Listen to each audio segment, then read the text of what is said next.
Where we were in the episode, they were just talking about Moloch, the god of sacrifice. And if you go to the main source of truth on the internet today, which is Wikipedia, you will find that Moloch or Molech appears in the Bible. It is often used to name a Canaanite god to whom children were sacrificed. Or more recently, scholars have speculated the word actually is like the verb, like the act of sacrifice, right? Like you Moloch something. There have been, though, for a while, pop culture depictions, right? So we have, going back to Fritz Lang's Metropolis, Sergio Leone's The Colossus of Rhodes, the more modern Stargate SG-1, also a demon who lives in the internet and talks people into doing things in Buffy the Vampire Slayer, which I realize now that Moloch the demon was AI, and Buffy correctly predicted this part of the future. Ew. Nice. So there is another Moloch association, however, and that is a conspiracy theory in which an owl named Moloch is annually sacrificed children to by a group of world leaders while they decide the fate of the world at a place called Bohemian Grove in Northern California. Have you ever heard of Bohemian Grove? I think so.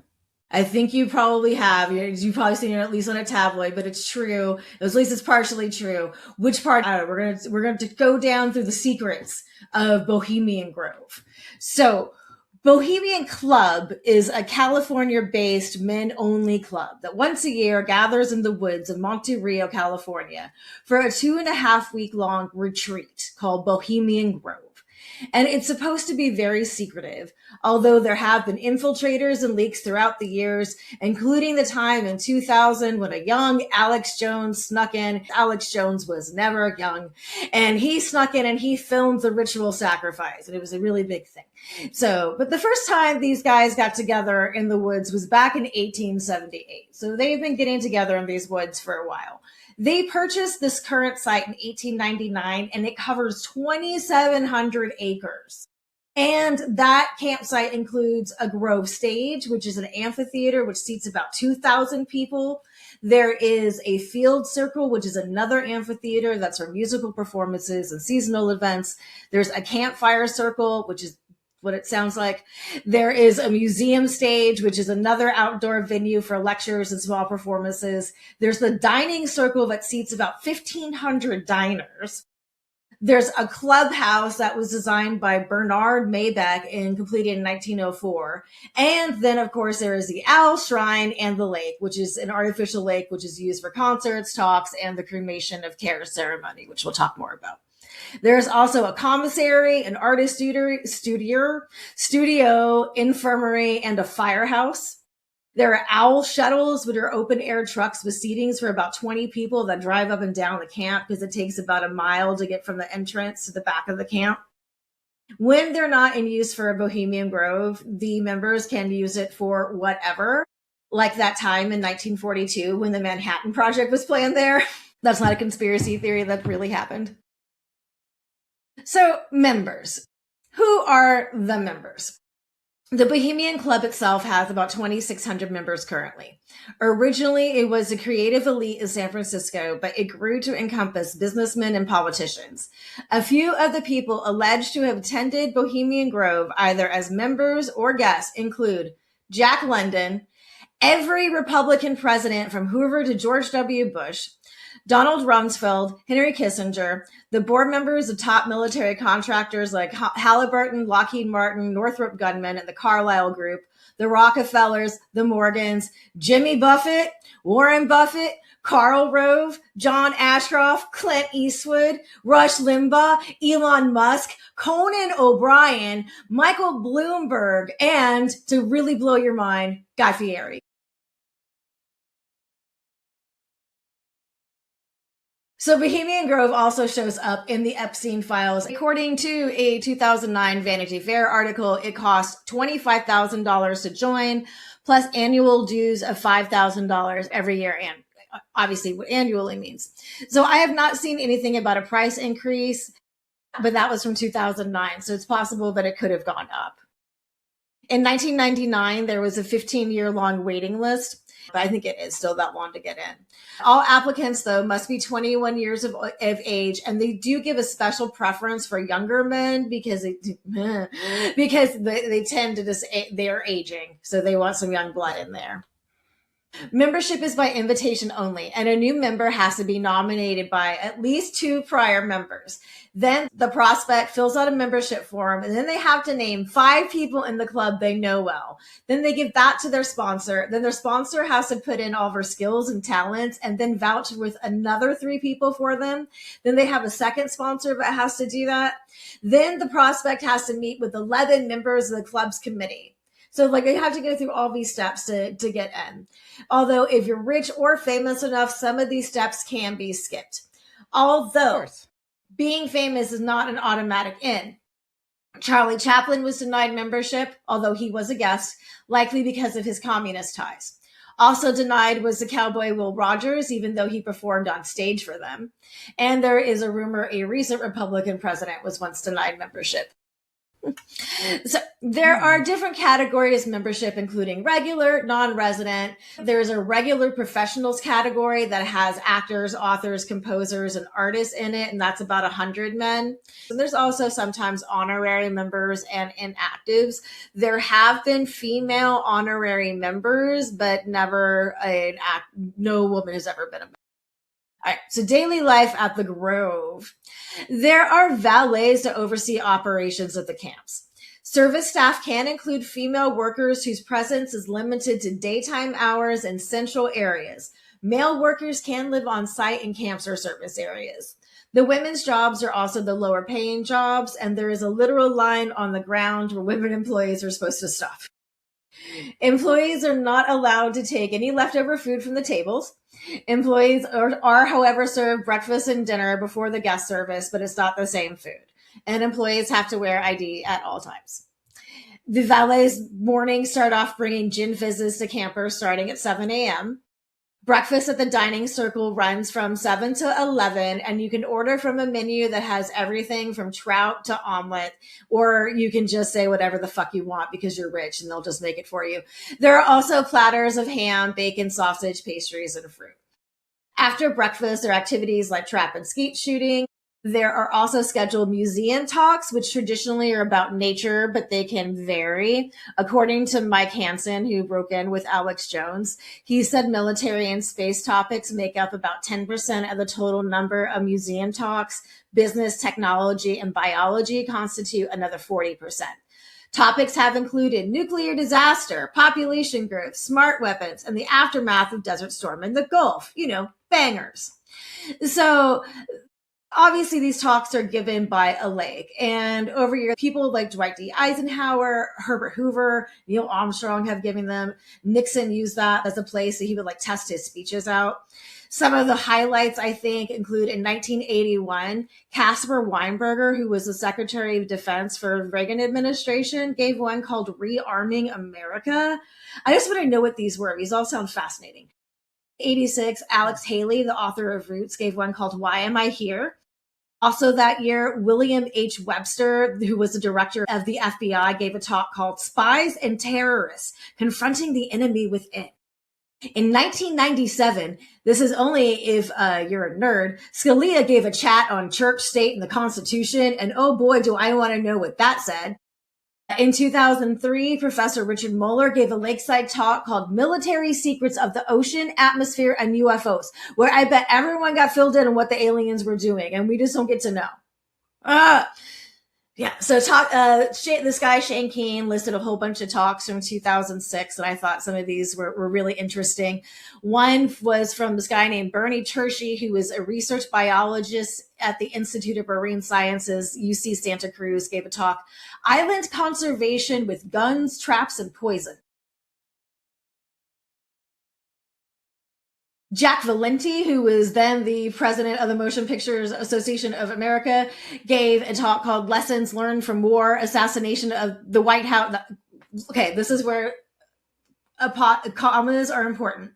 Lessons learned from war, comma, assassination, comma, the White House, and I think there should be a comma there. They don't have one, and Hollywood.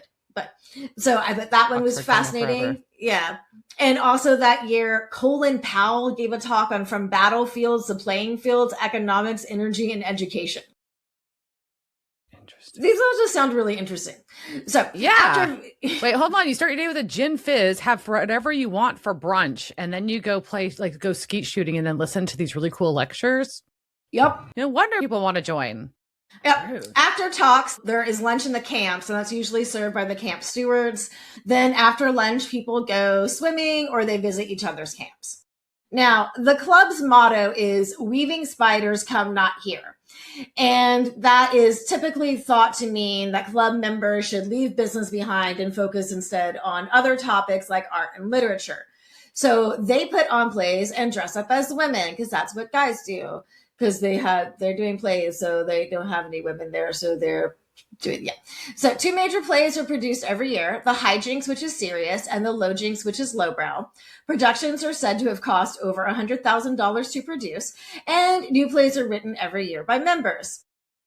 In 1989, Philip Weiss for Spy Magazine said that the Jinx jokes about women were straight out of an old joke book. My father said, if you have a choice between an angry woman and a rabid dog, take the dog. It's already got a fur coat and the license is a lot cheaper. Bump. They are currently hiring stagehands if for some reason you feel like witnessing this thing. Granted, that was from 1989, and hopefully their jokes have progressed since then. But I think that I've heard just that level of corniness is something that there's a lot of old men there. So there are also jam sessions, as they make sure to have musicians as guests, like Clint Black and Eric Church were on a recent leaked list. And as I said earlier, it is common to start drinking first thing in the morning. It is considered bad form to get blackout wasted, but you would have to be a little drunk because there are no radios, photographs, video cameras, tape recorders, cellular phones, telephones, television, pets, or firearms. And you can't play music from 1 a.m. to 9 a.m. The biggest ceremony is a cremation of care, and that happens the first night. And then that is when members put on red robes and they sacrifice an effigy to the owl. Now, the effigy is called dull care, and it symbolizes all the care on the shoulders of these great men because it's so heavy and they're so burdened, and so they just have to burn it away. And the 4-story tall owl, it's a 4-story tall owl. It talks, and the voice is pre-recorded. And for years, it was Walter Cronkite. Of course it was. It is made of concrete with a door in the back to hide audio equipment, but it's made to look like it's a natural rock formation. And sadly, it is called the Owl of Bohemia, not Moloch. After the effigy is set on fire with the lamp of fellowship, it is put into a boat and then has a little Viking funeral and sent across a lake. All their cares go. So now they're free to party at the Grove. All right. So in their camps, there are varying level of accommodations in about 120 separate camps with names like Derelicts, Five Easy Pieces, Poison Oak, Hillbillies, Highlanders. Nixon was a member of the Caveman Camp. Ronald Reagan was at the Owl's Nest. The Bushes called the Hillbillies Camp home, shockingly, as did Cronkite, William F. Buckley Jr., and Christopher Buckley. A typical camp at the Bohemian Grove has some sort of entryway that depicts like what they are. So for where the one group who's called Pig and Whistle, they have a ceramic group of suckling pigs. There is a place called Toyland, and they have a toy soldier figure in a glass case that's lit up. The most elite camp is Mandalay, and their members have included Kissinger and Gerald Ford. Mandalay employs 6 valets. It has a fairly small bar, but it says it has a beautiful deck and a camp clubhouse. The inside area is polished hardwood, and they have room for formal dinner seating for 50 to 75 men. That's a lot of dining space. Do y'all realize how much space you need to have to dine that many people? Yeah. In the woods, just in the woods. So most of these clubhouses do have a building with a bar, a kitchen, and a small dining area where most of the members eat lunch. Some of them are just floors among the trees that you can put tents on, and others are basically luxury cabins up in the trees. Most camps do have it is fancy. Most camp they have like, and all these things are made natural, not naturally, but because of where they are, there's always like staircases made of redwoods and things like all the like glass cabins and like things that are probably really badass because they're billionaires. So most of the camps have a signature drink. One of the most insane examples, which I hope they don't do anymore, is from the Four Peaks camps, and it was called the Nembutal Fizz, and that was a blend of hot rum and chocolate mixed with a barbiturate. Whoa. And they said there would be a guy in like a doctor's coat, like it says Dr. Nembutal, and they're walking around from the camp, like giving those out. Wild. Yeah. I'd be dead. All right. So campfires or fireplaces are highlights of the clubhouse area. And every evening, many camps have a piano for a spontaneous sing along and for campfire cheer. Oh God. I hate jam sessions. I hate jam sessions around pianos. All of this, like in the woods. Oh my God. The poor little forest animals. I don't know. I feel like a piano jam session is better than other jam sessions, but that's my They have a bit. I left out the part about the big organ. There's like big, because I don't know if they're still there because it seems like an older thing. They have these giant pipe organs that they would have pipe organ concerts at every day. All right, so I put this just for you, operations. All right. According to an Old Mother Jones article, the nonprofit Bohemian Club reported losses of $600,000 in 2005 and $209,000 in 2006. But according to ProPublica, they had a revenue of $14,133,454 in 2024.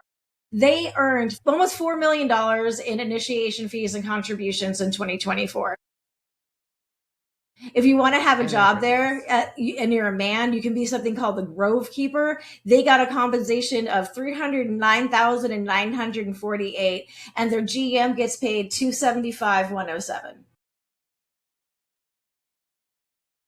There is also the merchandising. You can buy owl belt. I did not know that was going to be a tongue twister. You can buy owl belt buckles, bolo ties, cufflinks, etc., all at the Grove gift shop. Although they said money can't be exchanged there, I guess that's the exception. Okay.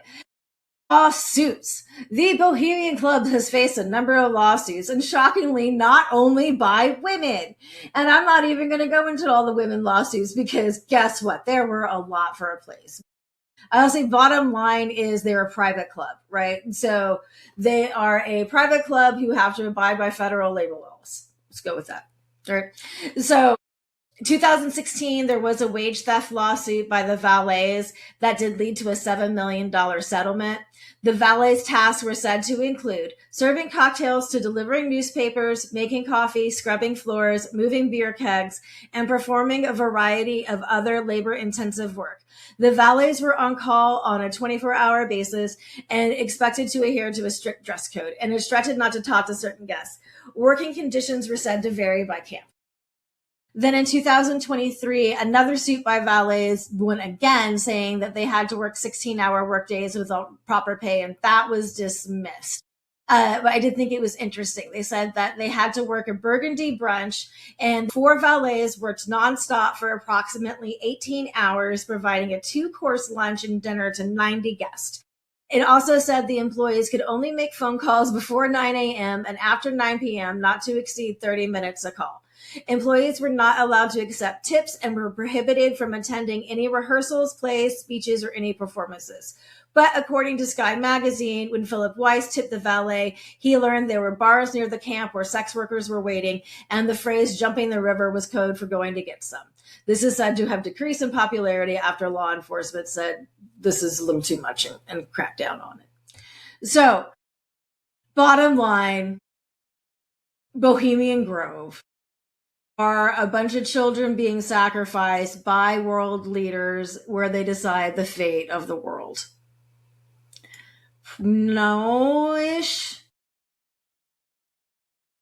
Yeah, I think that there's some, probably some sketchy things going on in the club. But look, I don't think that doesn't sound like they're killing kids.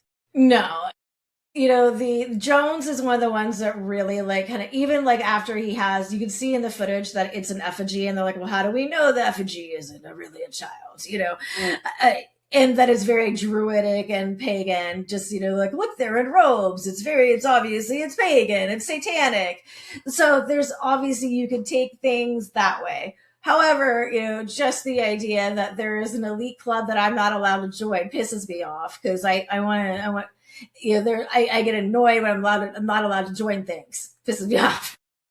What are you hiding from me? Can't sit with us. Meh. I'm sure if you really dug into it, I mean, this is over 100 years of some of the world's richest men getting together for 2 weeks in the woods, all getting wasted without their wives. Nothing, and peeing. Did I talk about the peeing? Oh my God, I forgot. I don't know how I forgot to let this up. This is the biggest thing. Okay. What do they do when you put a bunch of men together in the woods? They fucking pee everywhere. They piss on everything. And it just becomes this whole part of the weekend, is like how many redwood trees like people are peeing on. They've had like cartoons depicting this. It's like such a thing. And that's one of the reasons they said they don't want women there, because women get offended by how much they're pissing on everything. Y'all get all their urinal. We understand. You get all the money in the world. You get all like some of like the world's smartest minds together, and this is what you do with it. Anyways, so that's Bohemian Grove and Moloch.